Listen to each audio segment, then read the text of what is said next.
The phone call came on Wednesday evening while I was reviewing quarterly reports at my downtown office. Dad's name appeared on my screen, and for a moment I considered letting it go to voicemail. Our conversations had become increasingly strained over the past 6 months, ever since I'd finally told the family the truth about my career. "Hi, Dad. Isabel, we need to talk about Easter Sunday." I set down my pen and looked out at the city lights through my floor-to-ceiling windows. 28 floors below, people were heading home from work, completely unaware that somewhere above them, a daughter was about to be excluded from another family gathering. "What about Easter?" "Well, your mother and I have been talking and we think it would be best if you just dropped off food but didn't stay for dinner." The words hit me like a physical blow, even though I'd been expecting something like this for weeks. Ever since the disastrous family dinner where I'd revealed that I wasn't actually struggling as a small restaurant worker, but was the CEO of Delicioso Holdings, a restaurant empire worth $94 million. "You don't want me to stay for Easter dinner?" Dad's voice carried that familiar tone of strained patience. "Isabel, it's not that we don't want you there. It's just, things have been awkward since you told us about your business situation." "My business situation?" That's what he called the fact that his youngest daughter had built a chain of 17 restaurants across 3 states while he thought she was barely making ends meet as a line cook. "Awkward how?" "You know how. Your sister Carmen feels bad about all the job advice she gave you over the years.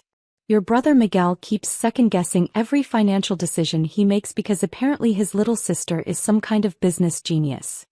I closed my eyes and tried to keep my voice steady. "So the solution is to exclude me from family dinner?" "We're not excluding you. We're asking you to contribute food and then, maybe give everyone some space to adjust." "Space to adjust to what, Dad?" "To the fact that you've been lying to us for 4 years. There was the accusation that had been simmering beneath the surface of every conversation since March. I hadn't been lying. I'd been protecting myself from exactly this kind of reaction. But Dad saw my privacy as deception, my humility as manipulation. "I never lied to anyone, Dad. I just didn't announce my success because I wanted to be loved for who I am, not what I own." "Isabel, you let your mother worry about whether you could afford groceries while you were secretly a millionaire." "I let Mom worry because every time I tried to tell you all that I was doing well, you changed the subject or made jokes about my little restaurant dreams." "That's not the same thing as—" "Dad, bring food for Easter but don't stay for dinner," I interrupted, feeling suddenly exhausted. "I hear you loud and clear." "Isabel, don't be dramatic." "I'm not being dramatic. I'm agreeing to your terms." There was a pause. "Okay then. Good. Your mother was worried you'd make a scene. What food do you want me to bring?" "Whatever you think is appropriate. Maybe some of those appetizers you make?" "Nothing too fancy. We don't want to show off." "Nothing too fancy. Of course not. God forbid the family acknowledge that their struggling daughter had built something remarkable. I'll take care of the food, Dad." "Good. And Isabel? Try to understand where we're coming from. This is all very overwhelming." After he hung up, I sat in my office for a long time staring at the awards on my wall. James Beard nomination for Outstanding Restaurateur. Hispanic Business Magazine's Entrepreneur of the Year. The framed photo of me cutting the ribbon at my flagship restaurant while the mayor looked on. 4 years of building something extraordinary, and my family's reaction was to exclude me from Easter dinner because my success made them uncomfortable. I pulled up my laptop and checked the catering orders for Easter Sunday. My assistant had forwarded me the list earlier that day, and I'd noticed a familiar address. 847 Maple Street. My parents' house. Martinez Family Easter Dinner. Full catering service for 12 people. Honey glazed ham, roasted vegetables, garlic mashed potatoes, dinner rolls, salad and tres leches cake. Total cost, $1,200. They'd hired Delicioso Catering, my company, to handle their Easter dinner while asking me to drop off appetizers and leave. I picked up my phone and called Roberto, my catering manager. "Roberto, it's Isabel. I need you to cancel an order." "Sure, boss." "Which one?" "The Martinez order for Easter Sunday. 847 Maple Street. The full dinner service for 12? That's a big order to cancel so last minute." "What's the reason?" I looked out at the city lights again, thinking about the conversation I'd just had with Dad. Family circumstances have changed. Should I call them to explain? No need. I'll handle any questions personally. Boss, we'll have to keep the deposit since it's less than 72 hours notice. That's fine. Standard cancellation policy applies. After I hung up, I leaned back in my chair and tried to imagine Easter morning at my parents' house. They'd wake up expecting a catered feast and instead they'd find nothing. Just whatever appetizers I dropped off before being dismissed. My phone buzzed with a text from my sister Carmen. Can't wait for Easter. Mom says the food is going to be amazing this year. Then one from my brother Miguel. Thanks for handling the food situation, Isabel. I know things are weird right now, but we appreciate you contributing. Contributing. Like I was making a potluck donation instead of... Well, I wasn't doing anything anymore since they'd just uninvited me from dinner. I tried to focus on work for the rest of the evening, but I kept thinking about previous Easter celebrations.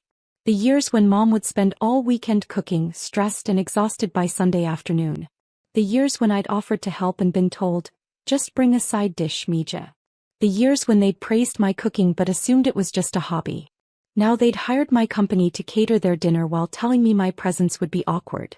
Friday morning my phone rang.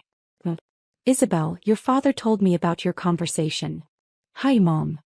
Mija, I want you to know this isn't about not wanting you there. It's about adjusting. Adjusting to what, Mom? To finding out that my daughter has been successful without telling me. I could hear the hurt in her voice and it made my chest tight with guilt. Mom, I wanted to tell you. But every time I brought up the restaurants, Dad would say, that's nice, Mija, and change the subject. Because we thought you were talking about working at restaurants, not owning them. I tried to explain the difference but no one wanted to listen. There was a long pause. Isabel, do you know how it feels to find out your daughter is a millionaire from a newspaper article? The Hispanic Business Magazine profile. I'd forgotten they might see it. I'm sorry you found out that way, Mom. We felt foolish. All those times we worried about you, offered you money, gave you advice about finding a real career. Mom, I never made you feel foolish intentionally. But you did make us feel foolish, Isabel. Whether you meant to or not. I didn't know how to respond to that.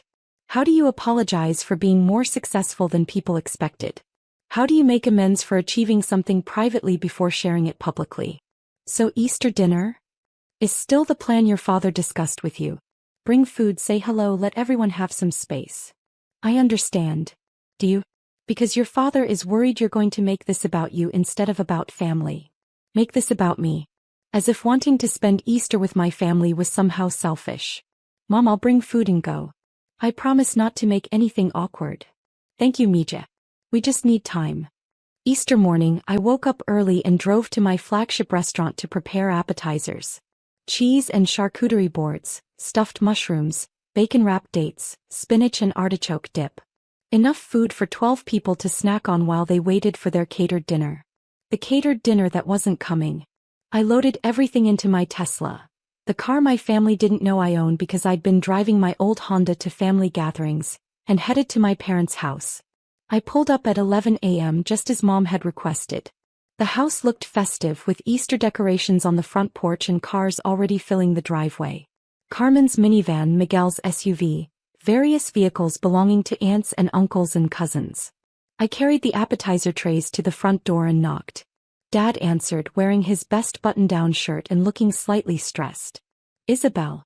Right on time. He stepped aside to let me in, then immediately reached for the trays. These look wonderful. Very professional. Professional. Like it was surprising that the CEO of a restaurant empire could prepare professional quality food. Where should I put them? Kitchen table is fine. Everyone's in the living room. I followed him through the house, noting the Easter flowers and the good china set out in the dining room. They'd clearly put effort into making this a special celebration. Isabel. Mom appeared from the living room, wearing her favorite dress and a slightly forced smile. The food looks beautiful, Mija. Thanks, Mom. Carmen emerged next, looking uncomfortable. Hey, Isabel. Thanks for contributing. Of course. Miguel nodded from the doorway, his wife Maria beside him with their 2 kids. Smells good. Everyone was being perfectly polite and perfectly distant. Like I was a catering service making a delivery rather than a family member bringing food to share. Well, I said, setting down the last tray, I should let you all enjoy your Easter. Already? Mom looked surprised. You just got here. Dad was clear about the plan. Food drop-off, then I give everyone space. An uncomfortable silence fell over the kitchen. Carmen looked at Miguel, who looked at Dad, who cleared his throat. Isabel, you don't have to rush off. You could stay for a few minutes. A few minutes. Not for dinner, not for the celebration, just for a few minutes of awkward small talk before being dismissed. That's okay, Dad. I have things to do. On Easter Sunday? I almost laughed. Dad. Some of us work on holidays. As I was walking toward the door, my phone rang. Roberto. Boss, I'm sorry to bother you on Easter, but I'm getting calls about the Martinez cancellation. I stepped outside onto the front porch to take the call privately. What kind of calls? The family is asking where their food is. Apparently they had 12 people expecting Easter dinner and they're upset. Through the window I could see my family in the kitchen, probably wondering who I was talking to. Did you explain the cancellation policy? I tried, but they're demanding to speak to the owner. They said their daughter Isabel owns the company and she'll fix this. I looked through the window at my family, who were starting to look concerned. Dad was checking his phone. Mom was opening cabinet doors, probably looking for backup food options. Roberto, transfer any calls about the Martinez order directly to me. Will do, boss. Sorry again for calling on a holiday. I hung up and walked back into the house, where the kitchen had erupted into quiet chaos. Mom was pulling frozen casseroles out of the freezer while Dad argued with someone on the phone. What do you mean canceled? Dad was saying. We paid a deposit. We have 12 people coming for dinner. Carmen was looking at her phone with confusion. The catering company is called Delicioso? Isn't that? She trailed off, looking at me. Miguel was reading something on his phone. Delicioso Holdings. So Isabel Martinez. The kitchen went silent except for Dad's increasingly frantic conversation with Roberto. Let me speak to the owner. This is unacceptable. I walked over and gently took the phone from his hand. Hi, Roberto. It's me. The Martinez family won't be needing catering services today. Dad's face went white as he realized who I was talking to. But boss, Roberto's voice was loud enough for everyone to hear. They're very upset about the cancellation. Should I offer them a discount for future service? No need, Roberto. I'll handle this personally. I hung up and looked around the kitchen at my family's shocked faces. You own the catering company? Mom whispered. I own 17 restaurants and 3 catering companies across California, Nevada, and Arizona. The company we hired? Is mine, yes. Dad sank into a kitchen chair. You canceled our Easter dinner. You canceled my Easter dinner. I just canceled the catering order for a family gathering I wasn't invited to attend. Carmen was staring at me like she'd never seen me before. Isabel, there are 12 people coming. Kids, grandparents. What are we supposed to feed them? I looked at my sister, this woman who had spent years giving me career advice while I built a business empire she never bothered to understand. I brought appetizers. Appetizers for 12 people for Easter dinner? Dad was very clear that I should just drop off food and leave. I assumed appetizers were sufficient for someone who wasn't staying. Miguel stepped forward. Isabel, this is crazy. You can't just leave the family without Easter dinner because you're mad at Dad. I'm not mad at Dad. I'm respecting his wishes. He wanted space from me, so I gave him space from my catering company too. Mom started crying. Isabel, please. Your tia Rosa is driving 2 hours to be here. The cousins are already on their way.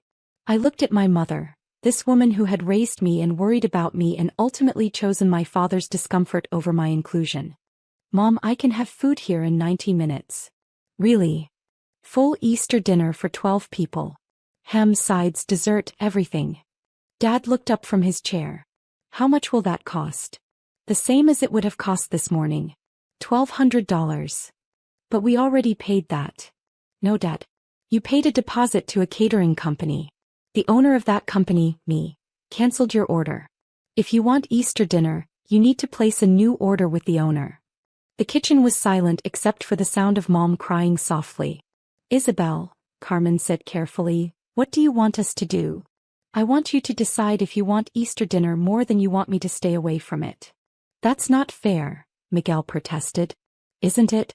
You wanted the food I could provide without the person who provides it. Now you get to choose which one matters more. Dad stood up slowly. Isabel, if we ask you to stay for dinner, will you provide the food? Dad, are you asking me to stay because you want me here or because you need my catering company?